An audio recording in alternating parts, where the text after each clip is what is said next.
live. So, Live, is anyone in the audience? Yeah, Drop apparently. a comment if you're here yet. We started early. I don't know. I can't see yet. It doesn't say how many people are watching just yet because it's like always like a 30-second delay. But Right. thanks everyone. Build it and they will come. Yes, exactly. just shoot the shit for now. But thanks everyone for tuning in early. Today Tim and I had to swap because Tim's guest is the mayor of somewhere, and things came up, and so Tim texted me earlier today and asked me if we could swap. Thankfully, my guest is Dougall today, and he was free to say yes. I was meant to have another guest on, but she pulled out. So thank you, Dougall, for coming back on my show. I love having you here. That's all right. I think we got the upgrade from whoever it was. And it's good to be back. I enjoy our talks, Dia. I missed you a lot. You probably missed me. And it's good to talk to your audience. You look good too. Yeah, we probably have some of the same guys. I reckon. But by the way, you're looking so hot today. Oh, I appreciate that, girl. Cute haircut. Thank you. What about the hair dye? It's not as black as it used to be. Now it's a bit lighter, is my understanding. Nice touch. You're so smooth. I love you. I can't wait. I'm so glad that I live in New South Wales at the moment. Not right now, as everyone can tell. Same background. I'm visiting family. I'll be back in New South Wales soon. But I think you really miss me. I think you need to interview me again. No, I'm kidding. Or we can collaborate on something. A skit or something. Catch up in Sydney and work something out. So what we're going to do, guys, is we're not actually going to have a full-on serious discussion about anything in particular. We're just gonna banter like old friends and just gonna happen to have an audience for it. But if anyone wants to ask really inappropriate, funny questions, Dougall and I will answer your questions only with a super chat. I will do a shoey, and that's going to be the second half of the show. Yeah, but for now, Carnage House will take an 85% commission on that. So make sure if you want to send Dia some money, she only gets 15%. Exactly. No, I'm a fair person. If you really wanted that, I would send you what's yours. But no, you keep it, girl. You got to pay for your place and come up pay for your stay in Sydney. Unless you come to stay with me, and then who knows? I'll stay with you. Don't you have like a queen size bed? I think you're a big enough bed. It's the least of our worries. Sounds good. All right. Well, let's talk a little bit about your channel. Actually have it here on my so the description. It's in the description box below. For those of you who are not subscribed yet to Carnage House Productions, you should be. It's a 3-man, maybe more collaboration. You're all siblings, but you're editing videos, you're doing interviews, and you have really good quality discussions. There's a lot of substance to them. I appreciate that. That's a nice review. Oh, well, that's how I feel. And actually, one of my favorite interviews that you did was not with someone necessarily well-known, because a lot of the interviews I do are either with well-known people, and the ones who are not well-known, you still get a really good discussion out of them. Like, interesting people are almost better than well-known people. You probably find that yourself as well. But just one of my... Like me. Huh? Just slightly above average interesting, but not very well known is the boys on the Carnage House. No, you've interviewed really really great people, but one of my favorites was Dr. Kafataris on same-sex marriage, because obviously I share the same views as he does, but I like the way he explained it from a non-religious perspective, even though he himself, I think, is a man of faith. The way he explained it was quite intelligent. What were your thoughts on that particular argument? Yeah, well, firstly about that interview, like our interviews on Carnage House usually go for like 45 minutes to an hour, but that one was kind of special, and we went for like over 2 hours. And you'd find this as well. Sometimes you just kind of really hit the zone in the conversation where you're both like really engaged and you kind of meet on that same kind of level. And I was definitely in that space for quite a long time with Dr. Con, and I was like totally, my brain was just fried by the end of it. Because I feel like I used a lot of brain power in that interview. So if you want to see big brain power, then you go check that interview with Dr. Con. But he It's was so he good. was it was a really interesting interview, and his same-sex marriage argument I found was totally interesting. Like me personally, you know, I don't know what the followers think of this, but I don't really mind. Like I don't have a particularly made up mind on it. Like I didn't vote in the thing because I just didn't know which way to vote. I didn't vote either. But I think Dr. Khan made quite a good argument for the vote no case. Yes. At the same time, though, also like when you're doing the interviewing, you have to consider like how much you the interviewer and how much you kind of like the devil's advocate or the guy to push back. And that's something that, you know, when you see someone like Dr. Khan, I know some of my friends who, you know, probably have more centrist or maybe left of center views or people I associate with, or some like fans or whoever it may be, definitely want some level of like pushback against it. Not even to like say you're wrong or whatever, just a challenge. And I think finding that balance, even with, you know, left-wing people, right-wing people, whoever it is quite interesting. But I thought we got to a really good place in that interview, and I thought he made some quite strong arguments. I mean, one of my favorite bits was we ended up talking about evolution and like how Christianity factors into that. He had some interesting things to say there as well.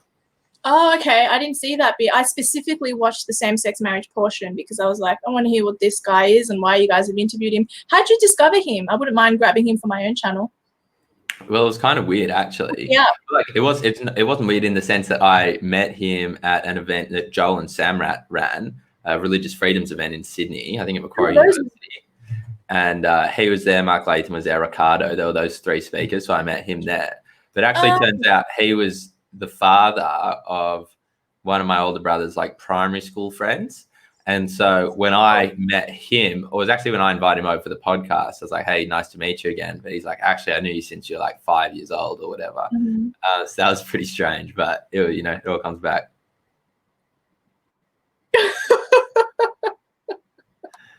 I appreciate that, Tim. It's interesting you say that, Tim, that I look a bit better than I did before because I've got something right now. I don't know whether it's the coronavirus or tonsillitis or whatever it is. You're in quarantine. The TEDs are helping us out, but Alex and I are bunkered down here right now in our apartment and we really shouldn't leave. So if you see us out and around, feel free to scold us for endangering the public health. But no, yeah, we're locked down. I'll see you next week and I'll bring you I'll bring you some toilet paper. And yeah, make me some soup as well and bring it up. Oh, poor baby. Yeah, I need some TLC, I think. Oh, kisses on the forehead. I'll tuck you in at night. That's all I want. Oh, you're funny. All right, so I want to go down and look. Okay, so you spoke to was it Juan Guaido? So his name's Daniel. His name's Daniel Rodriguez, and Daniel is one of the subjects too. One of the people we talked about. Daniel Alejandro, here it is. Yeah. So I didn't watch the whole thing because there were so many different portions, but I want to. What I liked about the interview was how ironic it was because so for those who don't know what I'm talking about, this is the interview, and this is a Venezuelan gentleman, and he's still pro-socialism. So when you interviewed him, this is sort of more of a back catalogue. This is sort of this is your life of what you thought of the interview. Is that okay? Cool. Is that okay for an interview? Yeah. Third wall or whatever it's called. Yeah. So when you interviewed him, did you find it, were you in disbelief? Because when I found out, when I saw you when I was watching the interview, I was happily watching it thinking that he was going to say something to the effect of, I don't like socialism because I've lived it. But to my surprise, I found his argument really unbelievable. So he's still for it. So what did you think of his perspective? And were you also in the same level of disbelief that I was at? Yeah, the first thing I'll say about Daniel is I think he came to Australia from Venezuela. My recollection is when he's like 14 years old. Okay. And previous to that, he was in like the kind of militant or kind of violent political protest movement that's going on in Venezuela. So he was out there, you know, when there's police shooting and, you know, grenades and firebombs or whatever, like he was there, and his mum almost, I think, passed away. He talks about that in the interview from, I think, some of the tear gas or the gas that was released by the police and got rushed on a hospital by some of these military guys who were fighting the government on a motorbike, right, and saved her life. Yeah. So Daniel definitely does have some really interesting insights and experience on the Venezuelan issue. So he is still a socialist, and that is kind of puzzling. And we touch on that a bit at the end. And that was another one of the times where I wasn't sure how much to kind of push back on that. But what the interview was kind of in its entirety, or like mostly, was Daniel kind of sharing his story with Venezuela, and then also kind of giving a chronology and making sense of kind of the mess that Venezuela has turned into, right? And so, yeah, in terms of the timeline and who did what, there's not really a political argument or a political divide. So when he kind of recounts that really interesting and useful information, it's like, okay, that's just factual, and everybody like should understand that. And so one of the things we talked about was the guy mentioned, Juan Guaido. He's the kind of the de facto president of Venezuela. So you have, I think, Maduro. Yes, Maduro. Yeah, that's the name I'm familiar with. He's kind of in charge of the military and is supported by like Russia and I think maybe China, Cuba, like, you know, classic divide. And then you have Guaido, who's supported by like America and basically all the other countries like Australia. Okay. And they support Guaido. But one of the things about Guaido is that this guy is also a socialist. Like the party he leads, which is actually like a coalition of a range of parties, and that coalition is a socialist coalition, which is in opposition to the socialist government. And the difference between the two is that kind of the guy that we like, Guaido, is kind of for free and open elections. He's kind of, it's the classic kind of, you know, real socialism argument versus fake socialism that kind of socialists make. And it's like, you know, that's not real socialism. This is real socialism. And that's where Daniel stands. And Daniel will happily debate that. And I'm sure he'll have a range of good and interesting points to support his position. And it's something I'd like to get into if we do it again. But the interview didn't really get into like a debate on socialism. No, it didn't. But it did touch on it. Yeah. Yeah. So it touched on it. And I'd love to talk to him again, actually. And I mean, you should have him on to talk about it if you get the chance. Yeah, for sure. That sounds good.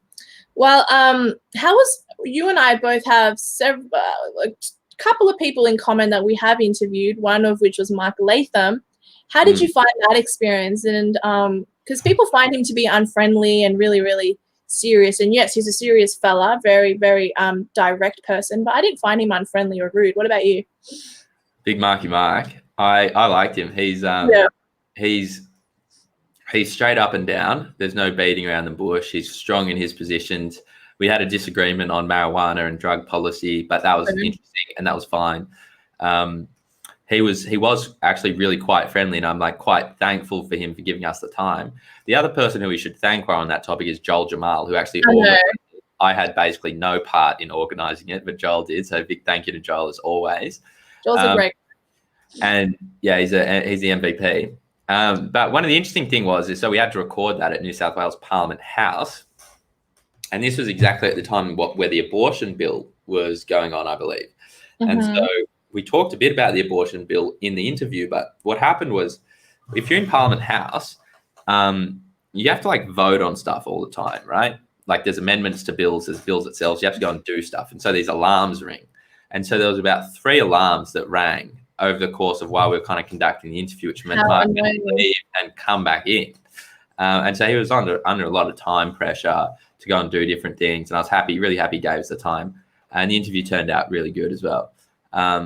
But yeah, I liked him. His chief of staff or his staffer, Arsha, is quite lovely as well. Bit of competition for you there, Dia. Don't get jealous. But no competition for me. You're mine. Yeah. But no, it's good. Fun experience. I like Mark. I like how direct he is. That's cool. There's a person in the comments that's really pissing me off, so I'm just going to put it up on the screen so you can see it because they obviously really want you to read this. Yeah, I think I saw that, Fanny. I'm very proud to make you the first transgender non-binary rapper. If I can help with that, then that's cool. Why don't you send us some of your bars in the chat and we'll rate them and I'll see what I think. There we go. All right, Fanny, you can send the same message now. I hear that you recently ran into a mutual friend of ours again, Emma Eros. How's everything going with her podcast setup? So Emma's going well. She's really having to plan everything around this book launch of hers. She's releasing a book she's written, which is going to be a big deal for her. So she's, I think, found a tentative date, and basically I'm just waiting I'm going to go help her set up her podcast. I know. And I think she might want to do a few other bits and pieces. But I'm kind of just waiting for her direction. She wants me to be one of her featured guests on her show. Like, as in, like, I have my own 10 minutes or something, or 15 minutes with her. Nice. Like, yeah, that'd be good. I'm sure people would enjoy that. Obviously, Emma and me, Christian, Muslim, and then, like, we can throw you in there, you know, add some red spice. Just to get some diversity points, fill in the quota. Yeah, diversity points. But yeah, I think she's going well. Yeah, she's cool. She's working with Corinne. I don't exactly know how to pronounce her last name. It's either Barraclough or Barraclough, and she does like a bunch of stuff on Sky News and some stuff. Yeah, I'm friends with her too, but I don't know her as well. I'm far closer to. Did you send her a birthday text? It was her birthday on the 16th, Emma. No, I didn't do it. I forgot. I didn't even know it's her birthday. No, She can't be mad at me. Nah, she won't care. It came up on Facebook. You can't even write happy birthday to her because she's taken her wall off. So yeah. Oh really? But no, I think she's planning to do some big things. We'll see how it goes. She is. How cool that we get to be a part of it. Yay, Emma loves us. Very excited. Very excited. She told me how you guys met. It was really funny. You looked at her and then you said, the first thing you said was, "Are you friends with Dia?" She goes, "Yeah." And then she realized who you were. And then she's like, "Why didn't you tell me?" And I'm like, "I did. I've been telling you this whole time that he wants to interview you." She goes, "Yeah, but I don't want to be interviewed by anyone until my book comes out." I'm like, "I know, but like I've told you about Dougall 100 times. It's not just you." I like putting in a good word for me. Sorry? I like you putting in a good word for me. I do. When someone asks me to hook someone up, I do it. Like I don't just say that I will. Like I always do them that favor because that's what this is all about. We got to help each other out, and very few people help each other out. I'm a helper. You do stress that a lot. I think it's good. But yeah, I ran into her kind of accidentally, and then I kind of forgot a little bit.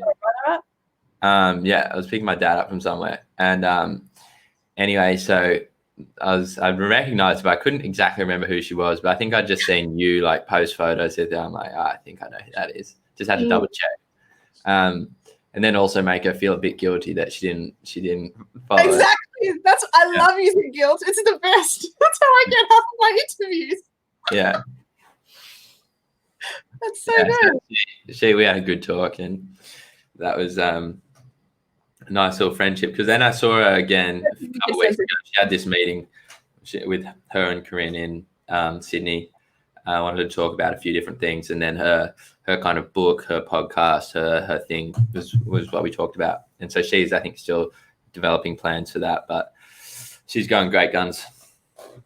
That's good to know because I spoke to her on her birthday, and we speak on the phone every now and then, but I haven't spoken to her in a while.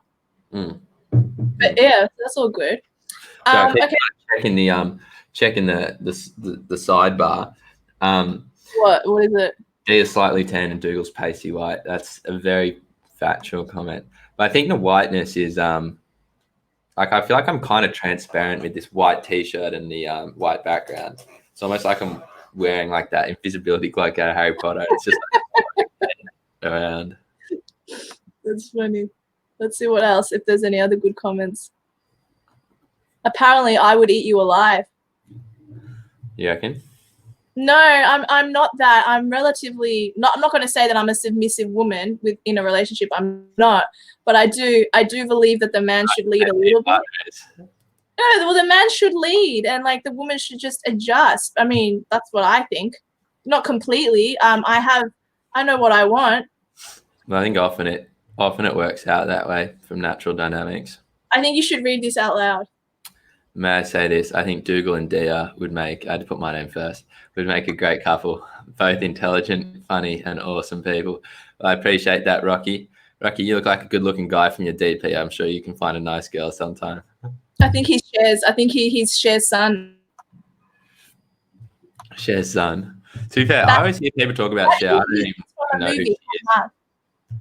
So that image you said that he looks like a good guy, that photo of that person is from a movie called Mask, not The Mask, just Mask. And he's the son of Cher in that movie. He has a Yeah, disorder. but I was guessing it wasn't his. It's not actually him. Yeah. But thanks for explaining it. Yeah, no worries. What does this mean? I heard Dia questioned whether or not the 10-second rule is still applicable to. Yeah, I said that. I said that like 2 weeks ago. I don't know what she's talking about.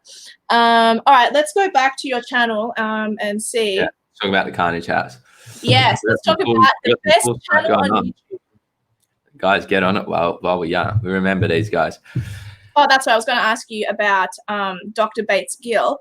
What is your opinion, first of all, on international law? Do you think it should apply to most countries? And what was his overall synopsis on that subject? Because I personally want to study international relations, and I just finished. Oh, everyone, this is not an amazing announcement, but I just finished my diploma in political science, and I'm going to get my certificate soon. Yay!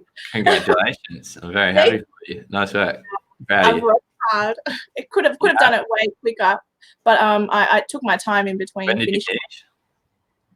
Literally like 4 days ago. Very proud of you. Hang it up, frame it. I will frame it again. I'm gonna show it. But my personal opinion on international law is that obviously it must apply to each and every country at some level. But what I don't want to happen is like a global law, and that's already existing with the EU and with the UN. So what are your thoughts, and what was his synopsis? Go ahead. Yeah. So first of all, I'm not an expert on international law by any stretch of the imagination. Not even an amateur. But that hasn't stopped me from commenting before, and it won't stop me today either. So the issue with international law is that it's like, who does the international law? Is it the United Nations or whoever? And then like, okay, well, if the United Nations does it, who's going to enforce it? Because it's not like the United States, the United Nations has an army.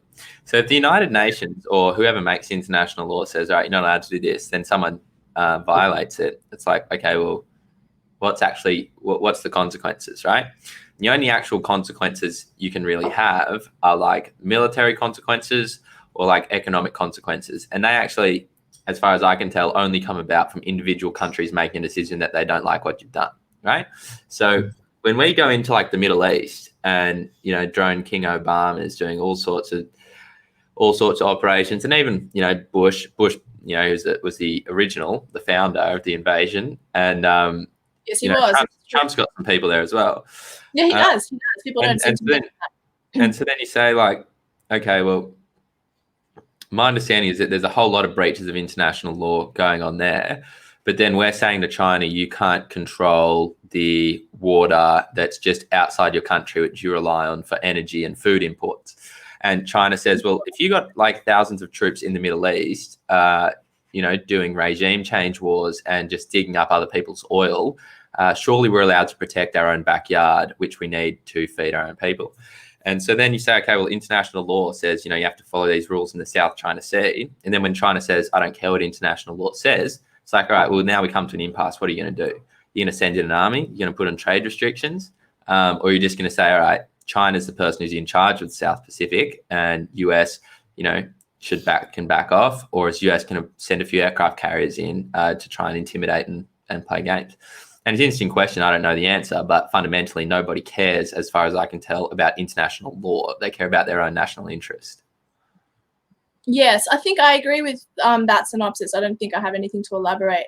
Do you have a fear, though, that, for example, for some reason, there's a human rights charter, right? That is not Australian. It is thought up in. It seems funny to me that is an applied world legislation. And it's not. Is it a legislation? Like, it's weird to me. Yeah, and so there's questions about whether things like this are binding or not. Like, I believe in some Nordic countries they consider whether like internet access is a human right, and then it's like, okay, well, now we're getting in weird territories. And as well, like I think Australia really disagrees with some of the like UN human rights stuff on refugees. For example, like how we have offshore processing and like turn back the boats and stuff. I think that was in violation of some international or UN treaty on refugees. Yeah. At the end of the day, it's like, what are they going to do? They're going to come and invade us? Are they going to go and invade Christmas Island? Like, when it actually comes down to going against your national interests, I don't think people actually care about international law. Now, am I worried about like a global order being put in by like UN? Not that much.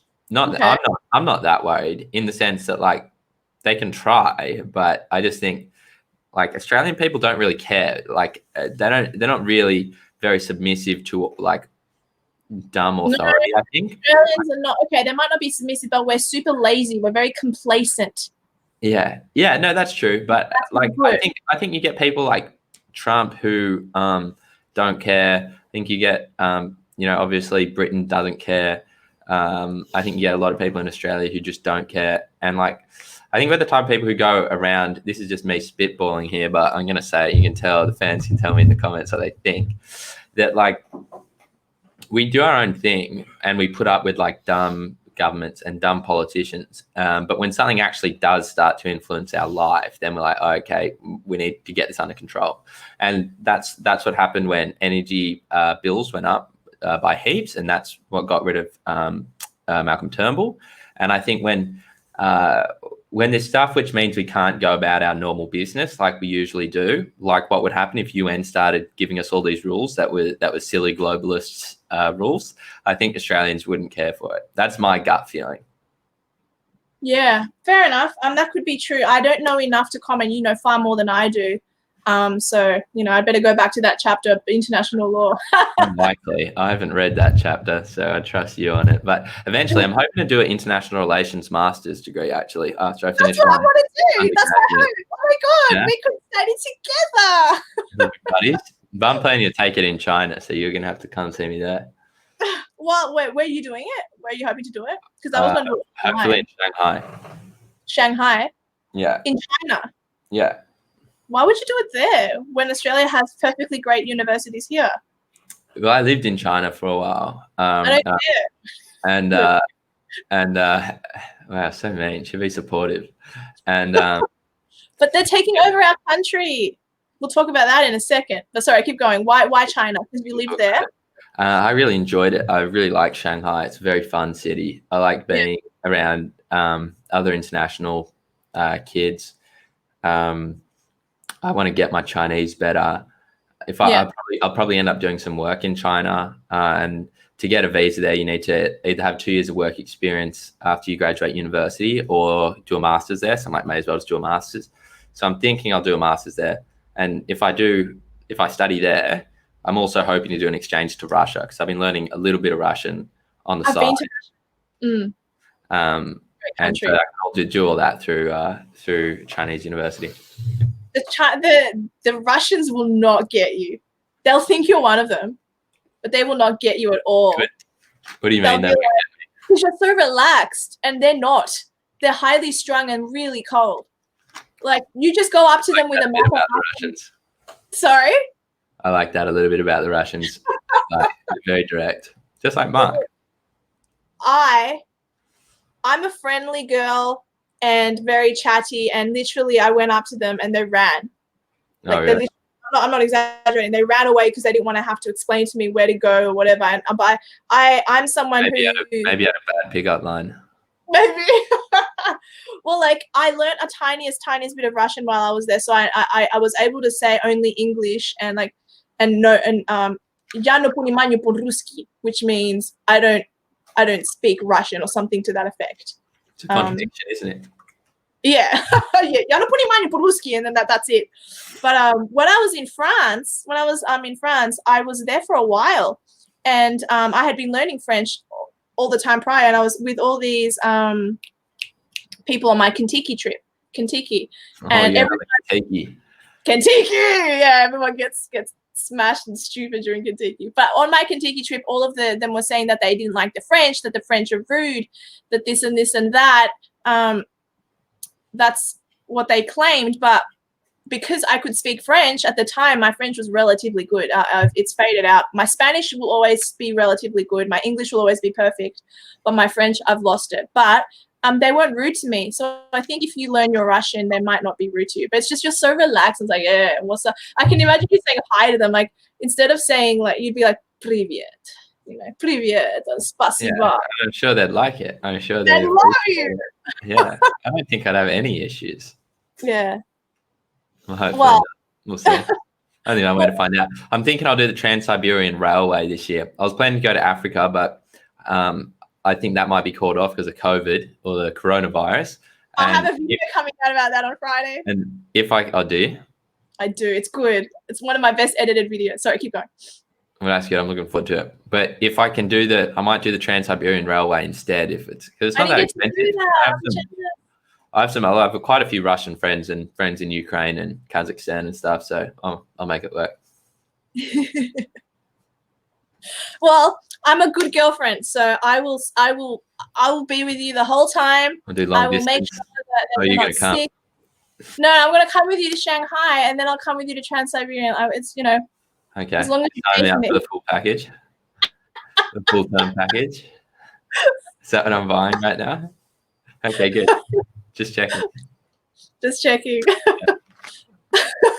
Sorry, I gotta stop flirting with you. People are gonna get annoyed. I don't really care if they're annoyed. This is my live stream. Good attitude. All right, now, does anyone want to send super chats? And remember, we will answer most questions. I say most. I have a shoe. You can get me a bev, please. What? So I'm just getting Alex to see if he can get me. I finish my beer. We're doing this. And I have this. You get me a beer, please. Smirnoff infusions. Ooh, I had some of these with Dusty. You should have the Dusty Bogan on your channel at some stage, by the way. He's a great guy. I've heard a bit about it. I might send him a message. Yeah, you should. He's cool. I'll do a group chat with the three of you. You should also get on Telegram too, by the way. Nah, maybe I should. I love Telegram. I feel like I'm like half a foot distant out of the proper going. I don't know. I feel like I'm like half a step mainstream from like you and Tim, and like I'm about to get dragged under. No. I don't want to make you anything you're not. I think it's funny that people think I'm like far right.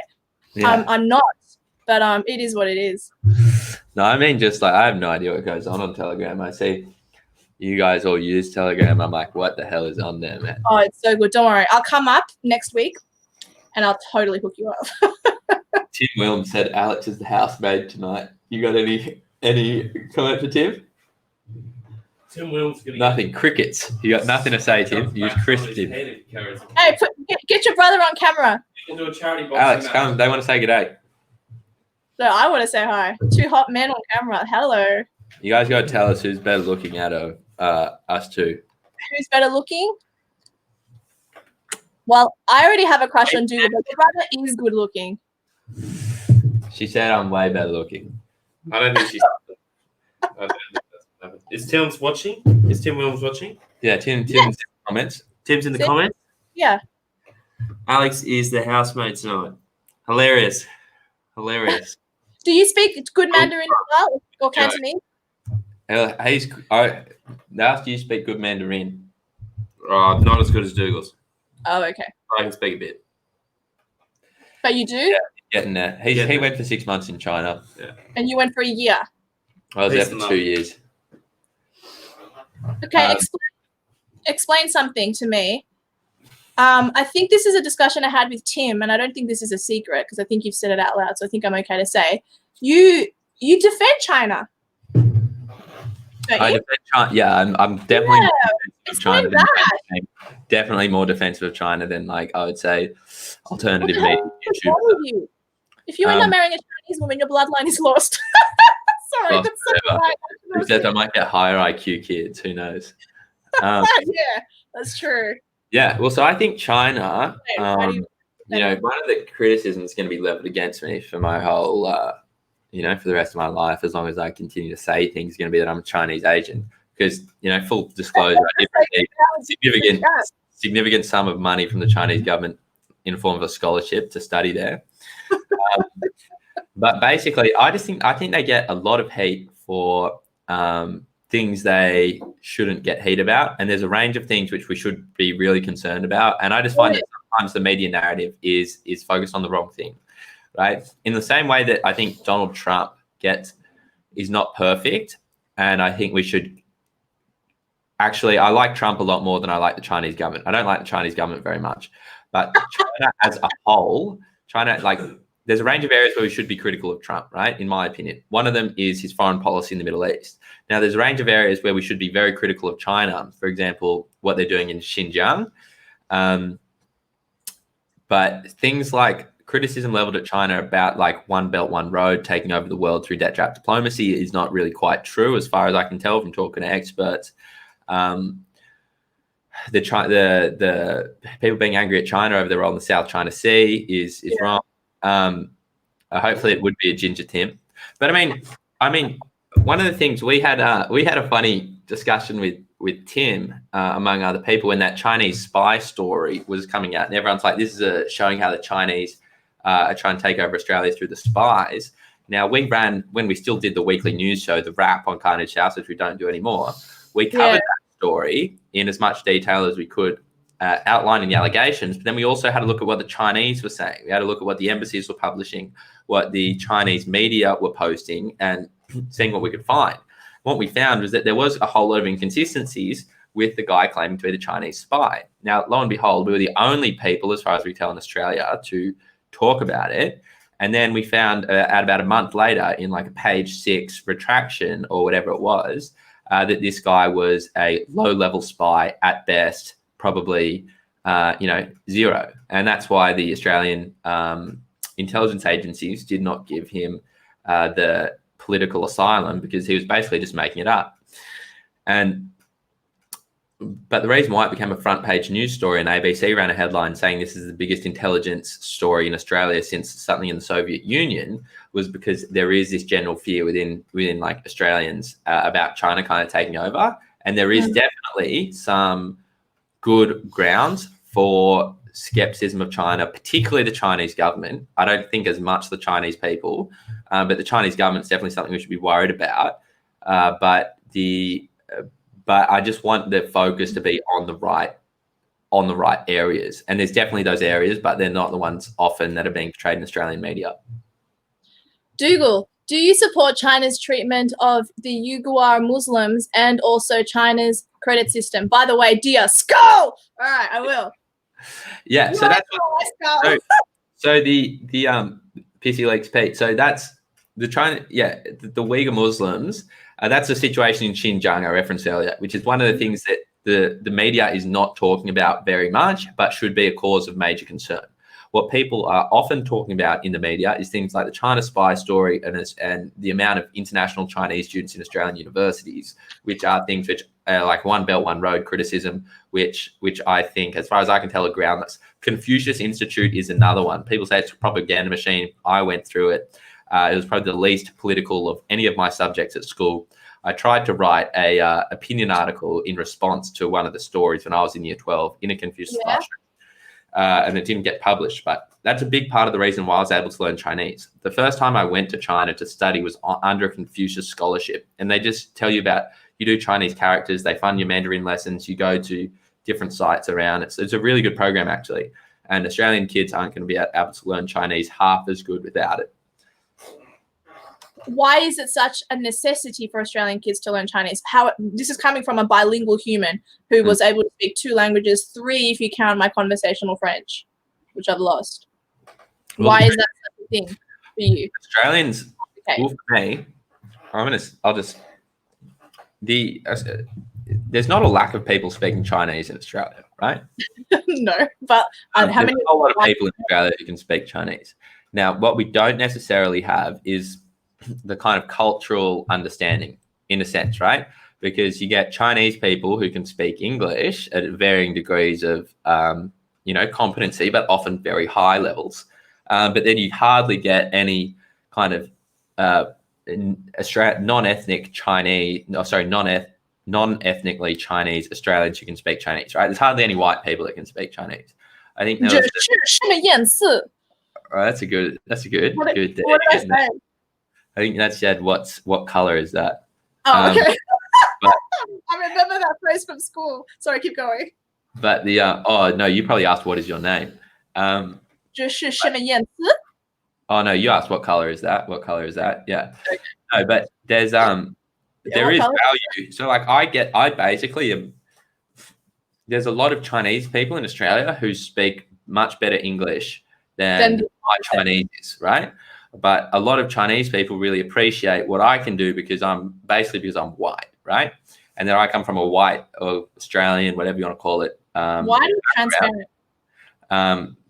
Pretty close to either one. And then basically they really appreciate it. So there's like, I think according to like a Sydney Morning Herald study, there's like 100 people or 120 people in Australia or non-ethnically Chinese people in Australia who have like a decent level of Mandarin, which I'm one of, right? Yay! Good on you. Woo! And so then there's people love that. Chinese people appreciate that, and it's actually that.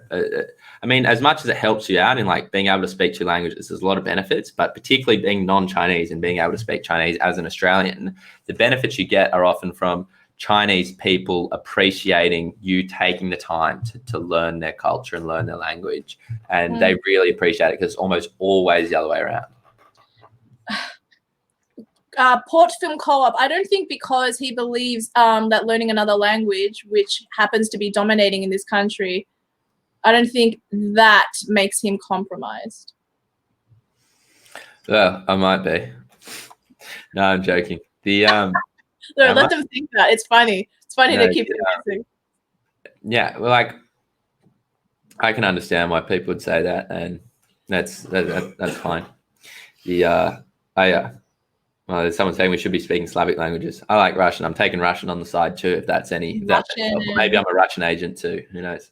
Привет, спасибо. Привет, товарищ. Varish. Do you know what's a good movie which has a bit of Russian in it? The Angelina Jolie film Salt.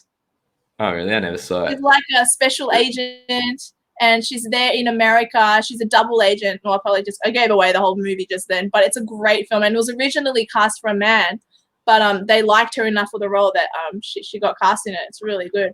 She's cute. I'm sure there's a lot of people who like that casting choice. Yeah, she's pretty cute. Even I'd go there. I'm sure you would. I know you're always compromising your good conservative Christian image when I come on the show, do you? Oh, well, it's a joke. If people in my audience can't take me being a little bit silly. Benjamin Molesworth, one of my moderators, I don't think the government can make up their minds what language they want kids to learn. It's not up to the government. I happen to speak Spanish and I speak English. But mostly they want us to learn the languages of the countries who will take us over. That is a solid point, however. I don't know whether, like, it's like in America, lots of people in Miami, Los Angeles, and Texas, they all learn Spanish. Yeah.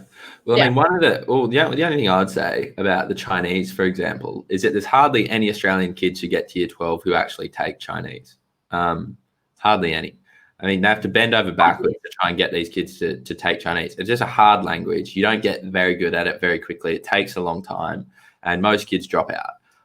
And so, I mean, they don't make up any ground on helping Australia be fertile ground for invasion through high school language programs because none of the kids learn it to any degree of competency. No, well, that's the funny thing with Chinese, with Mandarin. I learned it for 10 years. I don't think people know this about me. I learned Chinese for 10 years, and all I remember is that one phrase you heard me say, 这是什么样子, and then how to count, which is 1, 2, 3, 4, 5, 6, 7, 8, 9, 10, and then it's 11, 12, 13, and I can go all the way to 100. Like, that's completely easy for me to do. I can do that. This is also a weird thing. I speak fluent Spanish, but I don't know the days of the week in Spanish. I know them better in French. Don't know why. In my head, I do the days of the week in French. Isn't that weird? It's the only thing I do in French. So I think in Spanish, I think in English, I don't think in Chinese, I don't think in French, unless it's the days of the week. It's random. Yeah. Did you ever live in France? Oh, see, oh my gosh, it's funny that you asked me that because that's actually my biggest regret. I was supposed to live in France for 3 months to learn the language and get better acquainted with it, and I just never did it. I just ended up going back to Spain, hanging out with my family, and I'm like, oh, really? Yeah, one of the biggest regrets of my life. That's all right. Yeah. We get there eventually, maybe. Sorry. Yeah, eventually. Do you want to come with me? No. The romantic holiday. Romantic holiday in the south of France. Not every. I'm over Paris. Everyone talks about Paris.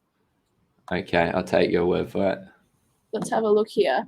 The Chinese use their 1,000 grains of sand in their espionage informing operations. It's the sheer number of their agents that are useful to the CCP. I don't really know how to respond to that, but be you understand that better than I do.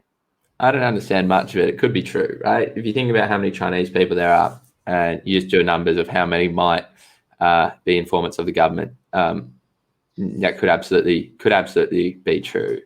I mean, a lot of the head intelligence people, I mean, I have mixed feelings about how much I trust them.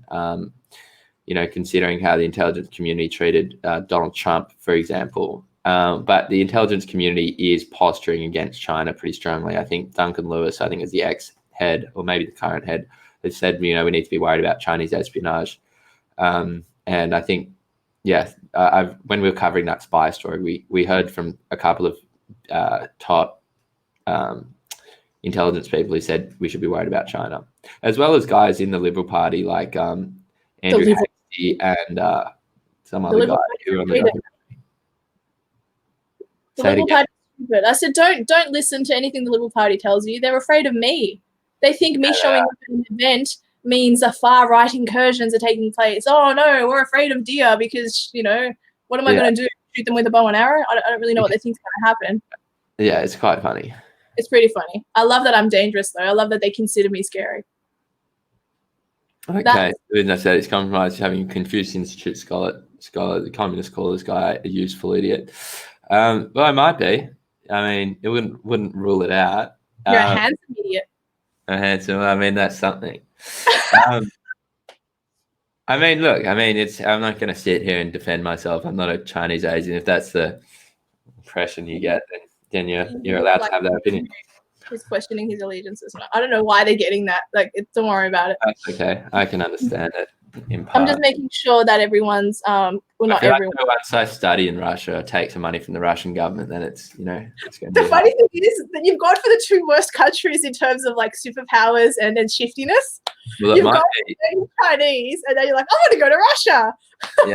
Yeah. It might be the Maybe you should learn Hebrew. Hebrew, then I'd be the one. I'd be getting crucified then. No pun intended. Yeah.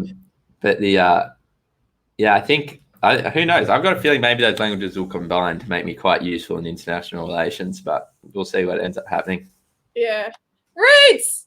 Hey, Roots, I don't know. I know you're probably just tuning in and it's probably 4 a.m. in the United States, but I have a shoe, Roots, and I also have alcohol, Roots, and you're usually pretty good with super chats. If there's an inappropriate question you want to ask, go for it because I'm ready to answer it, only if you give me money.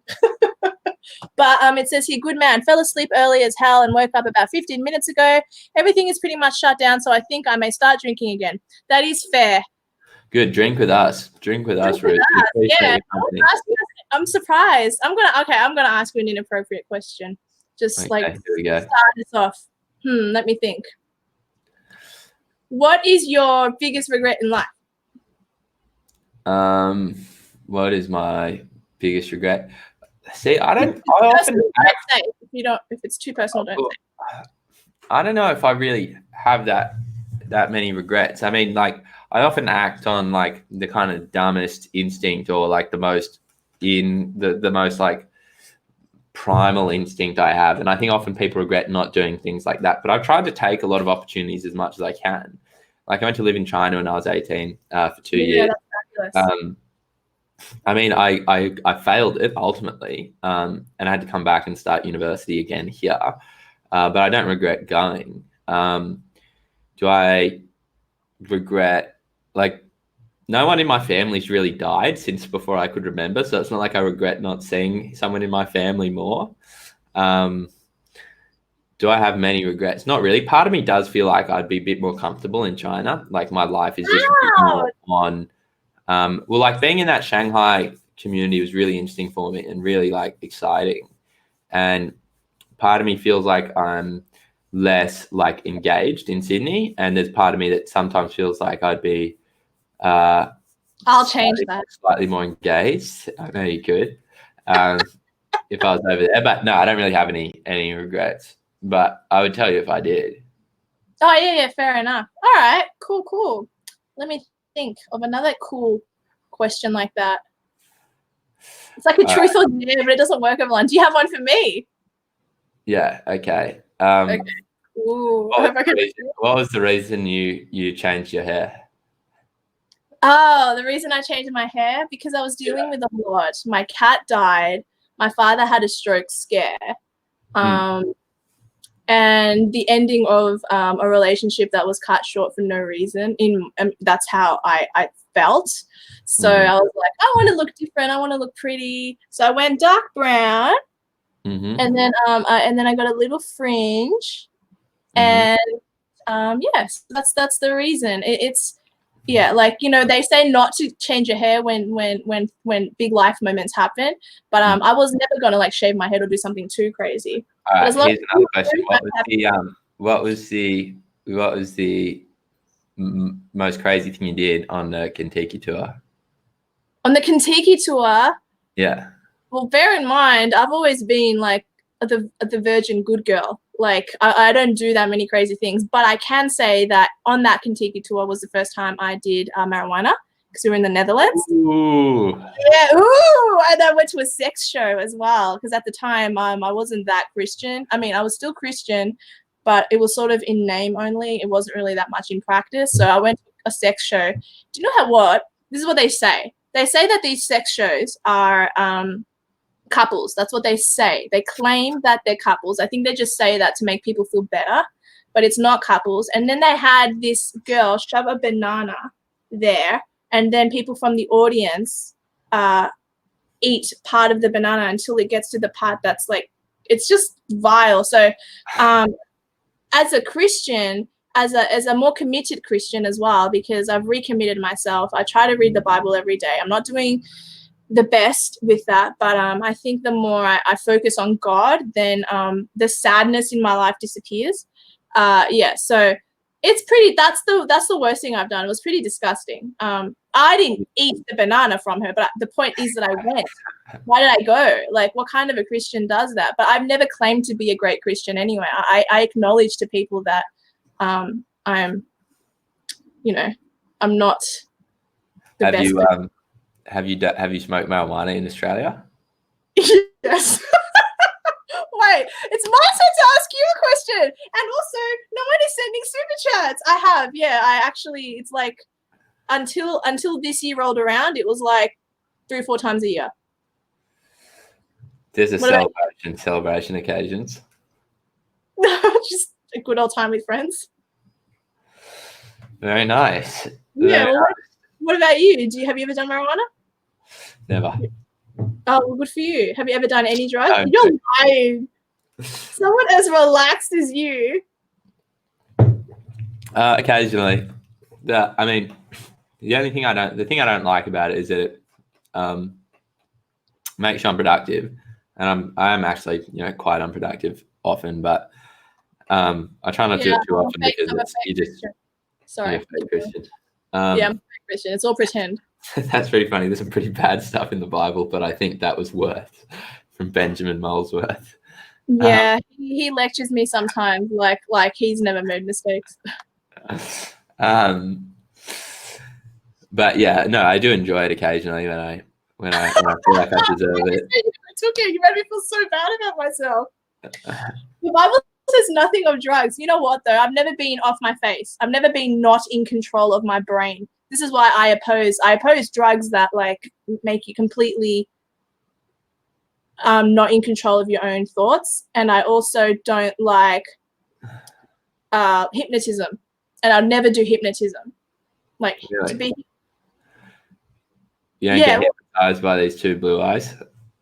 Wait, what does it say that? Oh, by your blue eyes? Are you reading a comment or are you saying that to me? No, I was saying that to you. Oh, how darling. I love your blue eyes. You're so cute. I'm totally visiting you in Sydney next week. Well, come up, say hello. I'll come up. I also just joined the HR Nichols Society. So they have events and shit, so I'll be able to attend those events. Hey guys, I want to ask you guys, What do you No, think? Of, my sister, who's been produced, she's actually been editing our stuff. You know what? Like, you notice that our quality's gone up recently. She also drew this painting. So if you see that, tell me what you think of that. There's me flexing in the middle, and my I think it's good. there. And you obviously can't see me, but that's kind of fitting that I'm in the middle here right now. Tell me what you think. Read that. And I think your sister paints beautifully. Dougal, do you believe that the current young generation will be red-pilled and down the track maybe conservatives? P.S. You're better off as a Russian bot. Dear, another shoey. Happy to oblige for $10.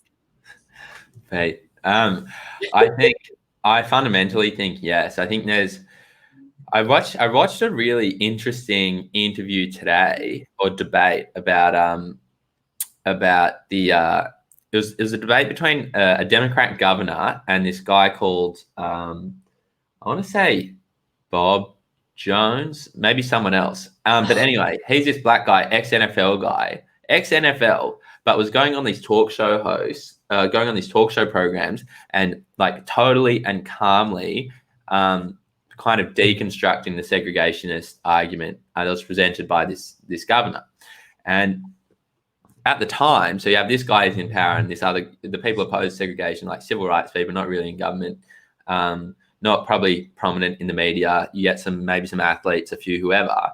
And the post I made, I said, pay attention to this because this is a case of when I had, this is a case of where you have a guy who is not represented that well, is my assumption, in the media, in the government, but who's just is calmly deconstructing the really emotional arguments of this like Democrat governor who's arguing pro-segregation.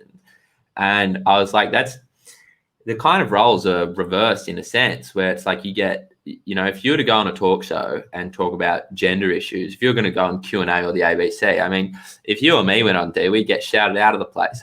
But I think the lesson I took from that was like not to get discouraged and to continue to like try and maintain some level of civility, some rationality, like be open to other people's opinions, but also, you know, don't kind of return the same animosity or level of emotional anger to the other side, even though they might bring that to you. And so I think the next generation will become conservative. I definitely think there'll be more red pill than what we see in the media today. I think there are those people who go through university.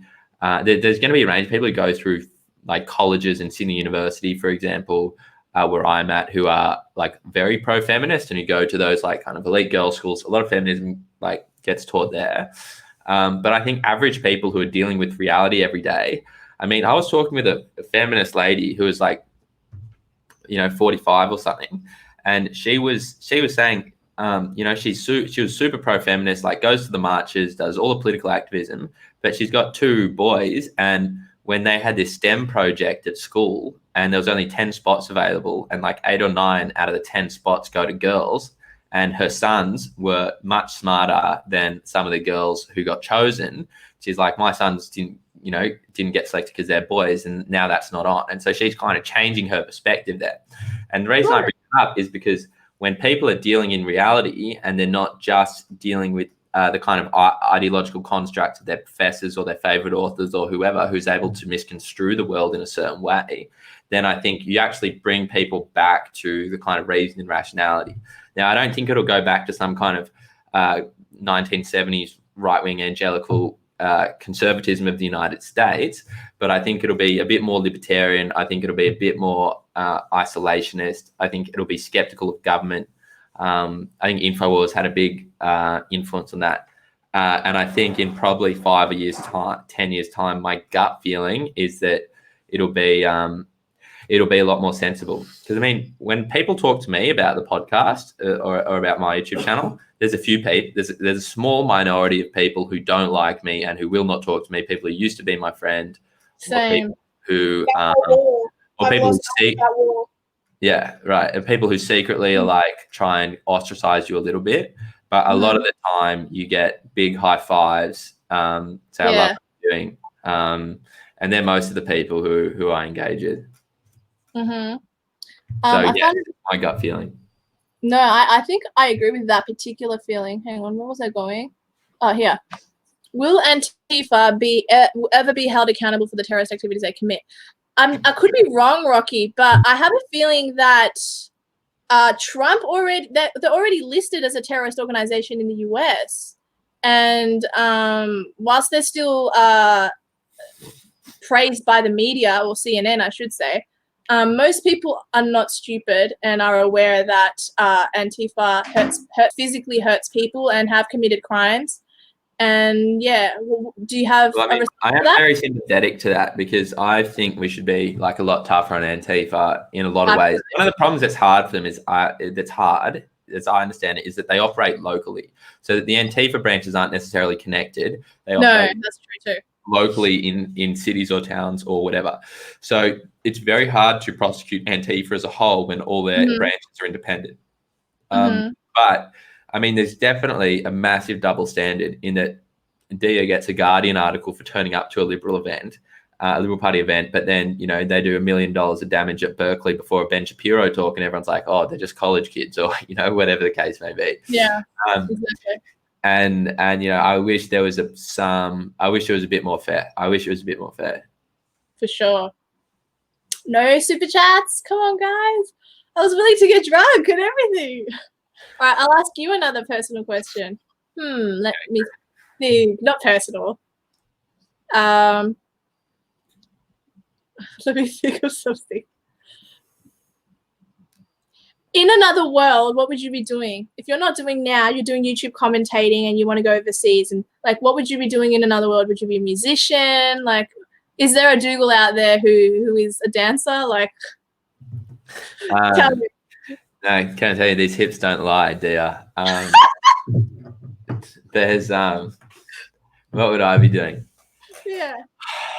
Tell me, Dougall. I'd probably be, to be honest, this is honestly, I was like, when I was about 6 or 7, I was a very good gymnast. Oh my God. Me and two of my best friends, yeah. We went to a school, and right next to us there was a sister school, which is where they did gymnastics. And so we went, and it was just, we were like the only 3 guys there. We were like 6 or 7, and there was probably like 200 girls there every afternoon. It would just like fuss over us. And we became actually really good at gymnastics, and we were like competing, doing really good. And then one of my friends quit, and then we all quit. But we were actually really good for a period of time. And I reckon good chance I'd be doing that. Okay, well, this is my answer to that same question, because people often ask me, what would you be doing in an alternate universe? Either I'd be a singer-songwriter, because that was always what I wanted to do, sing and songwrite. I was always, before I was like interested in politics, I was a writer.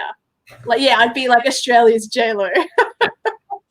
But in another universe, I absolutely would be a gymnast, because that's all I ever loved to do. I used to come up with my own little tricks on like the bars all by myself. I was never trained or anything. I always wanted to be trained, but my parents weren't really those type of parents that like let their kids encourage their kids to do extracurricular activities. So it wasn't really a thing. It was just me and my family playing with my cousins, and yeah. So I absolutely loved gymnastics. So yeah, that's my answer to that question. See if there's any good questions now. I don't think there is though. It's already been done, bro. Already been done. What's been done? Who are you responding to? Would you two go on a date when you're in Sydney? Well, technically, we've been on a date. Like, you bought me coffee. I'm a romantic guy. Yeah, but you're too young.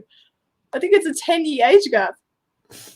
Even though I look super young, I'd totally go there if you were older. I'm not going to lie. I don't blame you.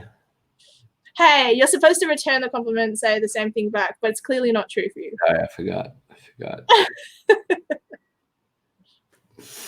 But it's not true for you. You prefer white girls, right? Not Latin girls. All different types. So you don't discriminate. Good for you. All different types. I mean, if you got it, you got it. If you got it, you got it. That's kind of how I think. You know, the funny thing is, I don't usually go for redheads. Yeah. Well, I can change. Such an exception. Yeah, like I didn't Like at my school, you're only allowed to have short hair, and I never really had any. Like I always was famous in my school for having bad haircuts, and Kenji. And, Kenji's boyfriend, he's being a dick. He's just jealous because he used to be considered my boyfriend, and then I upgraded. I'm sorry to do that to you, Kenji. But yeah, then I grew my hair out afterwards, and it became like a strength. It became from a weakness to a strength. What you looking for? You're about to do a shot? You should probably do a shot. Should I do a shot? Yeah, you should just do it. So everyone just get. I reckon. What about if everyone? What if everyone takes a drink? If they have one close by, and if you take a drink, then send it in, and we'll give you a mental high five, and we'll all be like in it together. No, they will have to send a super chat. $2 is the minimum. If they want me to drink, they have to send a super chat. By the way, I like the dirty scruffy hair thing. Do you know who made me like the dirty scruffy hair thing? My friend Margot thinks I'm an idiot for this. But Captain Jack Sparrow from Pirates of the Caribbean. I can understand that. He's got a bit of swag. He's like he's got his own little like you do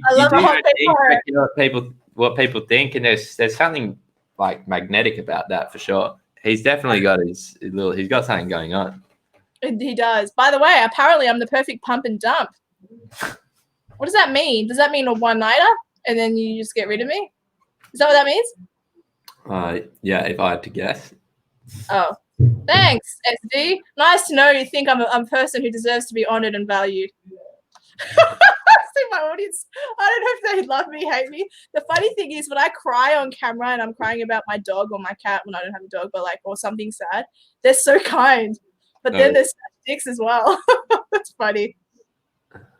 Ooh, I got one. You seem a bit drunk. I'm not drunk. I'm just tipsy with flirtiness.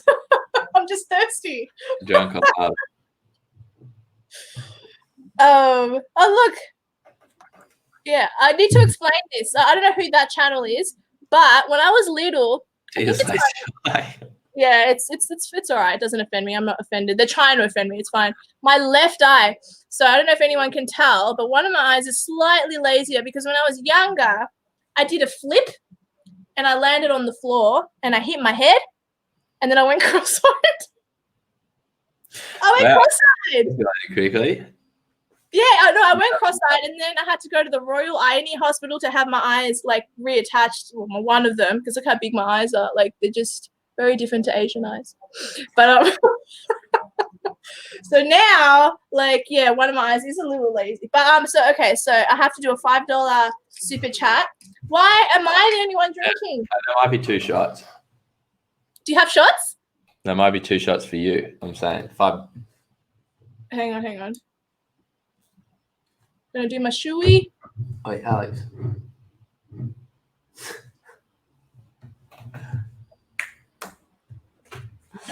This is disgusting. I actually hate this drink. No, you'll like it better in a sec. You'll go down like water. You've got to do it. Yeah.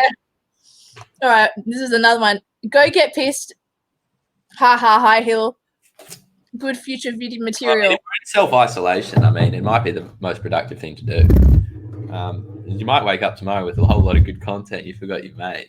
Well, the thing is, Pissy Leaks Pete is a dick. He's awesome, but he takes the worst footage of people and then he makes like mini videos. It's funny. His videos are great. He sounds like a good guy. Yeah, he's awesome. What are you drinking? Oh, Mel McPhee. She's become actually one of my best friends, and it's just a phone relationship. I'm going to come up to Queensland soon. But this is what it is, Mel. I don't really know what that is. Smirnoff infusions, apparently. Is it vodka-ish? I didn't even know. Yeah, Smirnoff is, I believe, just vodka. So I think but infusions suggest it's flavored vodka. Shit. Yeah. All right. So because Pissy Leaks Pete. Are Christians allowed to drink vodka? Yeah, Jesus turned water into wine. That's wine, but like the same thing. I like how this video. I like that you're doing shoes. Actually, it's a good idea. Oh, I think so. I didn't even know that there was such a thing as a shoey. I only found out because of the Dusty Bogan. Oh, really? Pink vodka. Will do, girlfriend. Melissa McPhee, good to see you. You guys, Good to have you on the channel.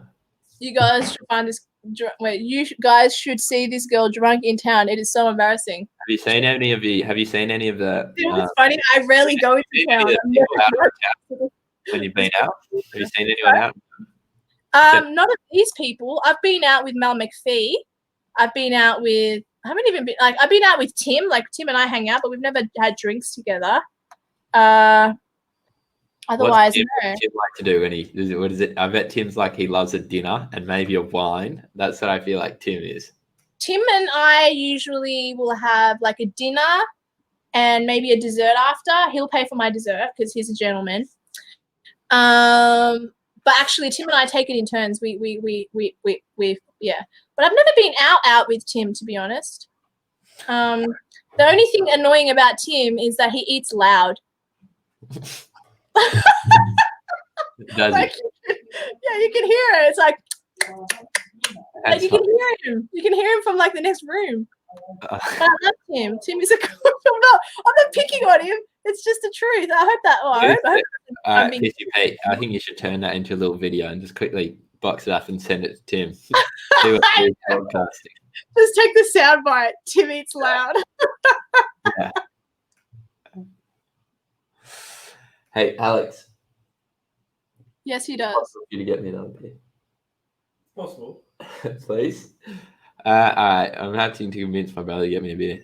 I like my boy. All right. Well, we only have 8 minutes left before Tim's show starts because obviously we had to start early for that We've reason. got 8 minutes left. So if anyone has any questions before we go. Yeah, we have 8 minutes, guys. What's happening with Carnage House Productions? What's happening? What big things are happening? And let me know because I'll be in New South Wales off and on for the next couple of months. We're going to still have our main thrust is going to be politics, but we're kind of branching off in bits and pieces. Thanks, Alex. About instead of a conservative, not really. Yeah. Well, there you go. Got your answer. Yeah. I only hang out with lefties. Yeah. So we're doing Eels Fan TV. So for anyone who likes NRL, we've been doing we released the first one recently and it got reposted by a cool NRL page called the NRL Roast. How much hate I'm getting? It's so funny. Sorry, keep going. I love you, Fanny. You're so cute. And so anyone who likes NRL, and particularly the Parramatta fans who are famous for being funny, we do Parramatta Fan TV, which is run by my older brother, Alex. This guy right here in the painting. And it's about getting people's reactions after the game, basically. And we make a little video, released our first episode recently. We're also starting a series, also started by my older brother, about Aussie startups. And so we're interviewing founders of Oh, that's smart. And so we put out one today or yesterday. This guy called Brian Jordan, who's got a startup called Stream Plate. Which I'll share it on my Twitter and on my Alex reckons will take over Uber Eats, and then we've got our sports content. So we've got we like interviewing sports people, fighters. I've got an interview with a UFC fighter, which is coming out in a couple of days. It's ready to go. I'm just waiting to release it. And yeah, so we're trying to split up the channel into kind of 4 sections of politics, sports, startups, and Eels Fan TV. That's really good. That's exciting. So you have, something you just reminded me of something that I'm trying to do that I don't want to mention because I don't want anyone else in the alt media world to steal my idea. But I'm trying to I'm trying to interview a person on my channel who is completely against the government. That's the best way I can say it. I don't want to say the exact thing that it is because I don't want anyone to steal my idea. But I want to interview someone. My friend Dean McRae and I are working on a couple of interesting interviews because he helps me get half of the guests that I get. So that's cool. His name around, but I don't think I ever met him. Dean McRae? No, you haven't met him, but Samrat and Joel Jamal have met him. So a part of the podcast with him and Samrat. Yeah, and so has Emma Eros. She's met my friend Dean as well. He's a good guy. He's part of the Liberal Democrats. He's the Sydney guy, and actually, he's oddly enough, he's he's older than me, but he's one of the best friends I'll ever have. But unfortunately, he's an atheist. No, I'm just kidding. Unfortunately. Well, maybe you should chase him up there. Nah, I can only ever date a Christian. I've decided that my next boyfriend will be a devout Christian. So unfortunately, that does technically leave you out, but that's all right. We can just hang out. We can just hang out and cuddle. Yeah, maybe I'm not applying for the boyfriend position. Too late. You've had the title since long before anyone.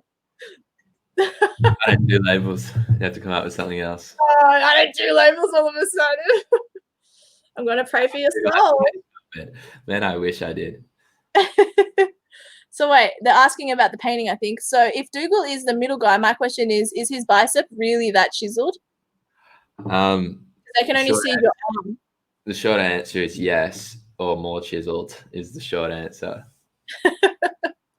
By the way, I'm playing you, and you don't even know it. Look, Fanny, I'm happy to put my heart on the line for Dia, and if she breaks it, she breaks it. The worst thing is becoming vulnerable and then like having your heart stomped on. Yeah, that's when you become a player, isn't it? Mm-hmm. Define devout. Devout means committed. You know, I don't really think that's a hard word to define. Committed. Sure, that's what that means. Yeah. Do you believe that there is a God? I know we had this conversation on our date, but do you believe there is a God? Maybe. There's definitely some level of things I can't perceive which have, I think, some type of order in the world. I have no idea what that actually means, but I feel like when I'm on a path, that's the best I can do right now with the language I've got. If I have a few more beers next time, maybe we can go a bit deeper. But the short answer is I don't know. If there is a God, I'd have to have a hard chat with him about some issues because I think there's issues that need to be resolved, which haven't been resolved. But then again, it's also very weird that I'm here. So those two things I'm juggling. Do you think humanity was an accident? It's highly unlikely. But then it might also be highly unlikely that there's a God. So I don't know. No, it's not Is humanity an accident? I don't know. It's also like, the evolution thing is like, do I really share am I really related to that fly? To a monkey? No. Fly? No, Somehow you're not. a really distant ancestor? No, you're not. That's the thing. We have cognitive understanding and sentience. Philip Cunningham, I am an evangelical. I'm a non-denominational Christian. I don't go under any particular specific sect, but I am an evangelical. I love the Lord and I want to recommit myself to the Bible. Guys, I think you should start tuning in to Tim Wilms. He's going live now. Usually it's the other way around, but I was happy to not do that today. Let's have a look if there's any other worthwhile. Yeah. You'll have to give me a big super chat to cut my hair. Phil Cunningham. Where's it? Oh, okay, yeah. Yeah, when are you going to Israel? I don't know. It was supposed to go June this year, actually. But I don't know if that's happening. I'll let you know. Meanwhile, should have seen her on Kentucky with some big Christian African dudes. There's no black people there. This person is a moron. What a dickhead. I have no idea what they're talking about. Dia, ever been to Copeland Ranch? No, I haven't. Benjamin, you would be naturally biased against a belief in God because if God judges sin, then who would want to believe in him? So yeah, so if you're sinning right now, Dougall, if you're having sex and doing all these things outside of marriage that you shouldn't do, which every single Christian I'm sure has done at some capacity, there's 10 commandments and much more. Yeah, like why would you believe in a God if it ruins your fun, essentially is what he's saying. Do you have an answer for that? Yeah. Well, look, if there is a God and it is the Christian God or the Muslim God or the Hebrew God. It's certainly not a Muslim God. I'm going straight to hell. I'm pretty comfortable. No, you're not going to hell. If you ask for forgiveness. Well, I think it would probably be more fun downstairs rather than upstairs. But I'm okay with that because I feel like I'm trying to do good stuff, and if if God was had a problem with that, I'm sure we could talk it out like men. Yeah, you're so cute. That's funny. You just want to sin. All right, guys, I better tune out now. I'm going to end the broadcast, but go now to Tim Wilms' channel, and he's interviewing some mayor. I don't know who it is, but it's going to be a good show. Tim is an incredibly intelligent person. So see you later from me. I have a video coming out this Friday about the coronavirus. I think I did well with this video, and also you get some information that the media is not telling you, like undercover stuff that no one's aware of. So yeah, and make sure you subscribe to Carnage House Productions. It's all in the description box below. Appreciate it, guys. I'll see you soon. See you later. Hanging out. Hang on, I'm just going to end the broadcast. You stay on with me. End broadcast.